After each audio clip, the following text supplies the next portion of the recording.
Mindfulness is a word that has entered the modern vocabulary in recent years. As we come to understand the importance of self-care and maintaining mental health, mindfulness is a practice that we increasingly turn to. It's a word that's often associated with certain meditation practices, but actually has practical applications beyond that. It's a way to center ourselves when our lives can feel more fast-paced and busy than ever. It's a way to live in the moment, to take in how we're feeling and what's going on around us, rather than letting life pass us by. In short, mindfulness is a really useful practice that has many applications beyond just intentional mindfulness, but it's a practice that's difficult to engage in. I've often found myself letting days or weeks pass by without engaging in any sort of intentional mindfulness practice. But when I have sat down to meditate, I find that the effects of mindfulness often last far beyond those 5 to 10 minutes that I'm actually sitting in quiet. So here's why I think mindfulness is an important practice for each of us to implement into our daily lives, and how best to go about doing that. Popular guided meditation app Headspace describes meditation as watching cars pass by. The app tells you to sit still and breathe, and to imagine that each thought that pops into your mind is a car passing by on the highway. You see the thought and watch it pass by without stopping it or interacting with it at all. And that's kind of the idea behind daily mindfulness as well. Of course, it's not quite sitting still and watching everything happen around you, but it is about being aware of what's happening. Instead of getting caught up in the distraction of social media, for example, you might sit quietly and just observe what's happening around you. If you're on a walk, consider taking out your headphones and just listening to the sounds of birds chirping or of cars passing by. Mindfulness is about paying attention to what's happening around you. It's about taking active stock of what's happening in your life, being a participant and an observer instead of just letting life pass you by. So how do we achieve that level of mindfulness on a daily basis? If you were hoping that I was going to say you don't have to meditate to be mindful, you might be disappointed. I think some kind of mindfulness practice, whether it's meditation or some other active mindfulness practice that you do every day, is important for making mindfulness a habit. It doesn't have to be active meditation, of course. It can be anything that actively helps you become aware of how you're feeling. Journaling about your day and how you feel would work just as well. If you can't sit still or just don't like meditation, that's definitely not the only way to achieve mindfulness. That said, I personally find that mindful meditation works best for me. It's kind of like training a muscle. The more often I meditate, the easier it is to sit in meditation for longer, and the more the effects of meditation extend beyond just that session. But just like going to the gym, mindfulness and meditation are a muscle that needs to be trained.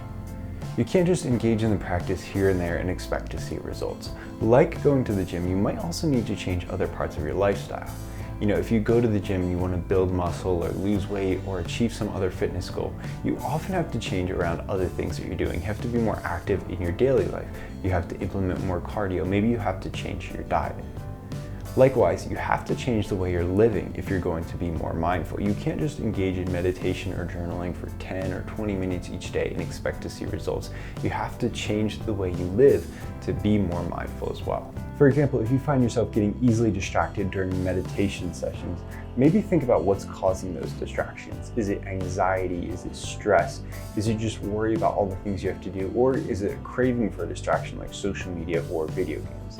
And then, like training a muscle, train that reaction.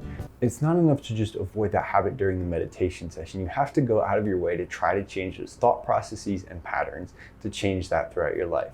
So if you find yourself getting distracted by social media, for example, instead of just meditating and hoping the urge will go away, put your phone in a different part of the room or in a different room for a couple hours to try to break that urge. And this mindfulness training doesn't have to occur in meditation or in these really sort of wholesome practices that you feel like it does. It doesn't have to be that daunting. It can be little things too.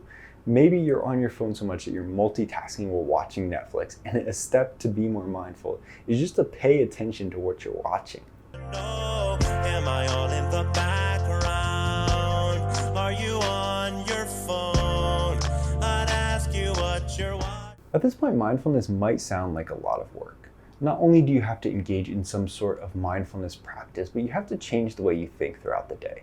So what's the point? Back when I first got into meditation, I expected to see life-changing results. The reason I started in the first place was to become more productive and focused. I thought that if I just put in 10 or 15 minutes a day meditating, I'd see drastic results in my focus and the amount of work I was getting done. But the truth is that I didn't, and in fact, I never have. And that's an important truth to acknowledge as you start on the journey of mindfulness. Instead of going in expecting it to be the magic bullet that will fix all your problems, you have to understand that this is just the start. Meditation and mindfulness will help you start to change your thought patterns. If you're someone easily distracted or anxious or worrisome, it's going to help you take control of those thought patterns, but it's not going to be the only thing that's going to do that.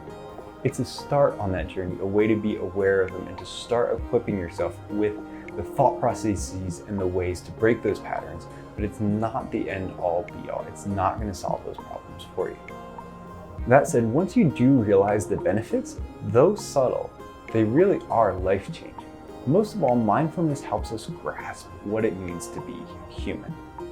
Not the daily grind, busy, working 2 jobs, stressed out all the time, living for the weekend type of human, but the human that takes joy in the simple things, the human that understands what a privilege it is to just be alive, to be in this amazing world and this amazing time to live, and to take joy in that fact.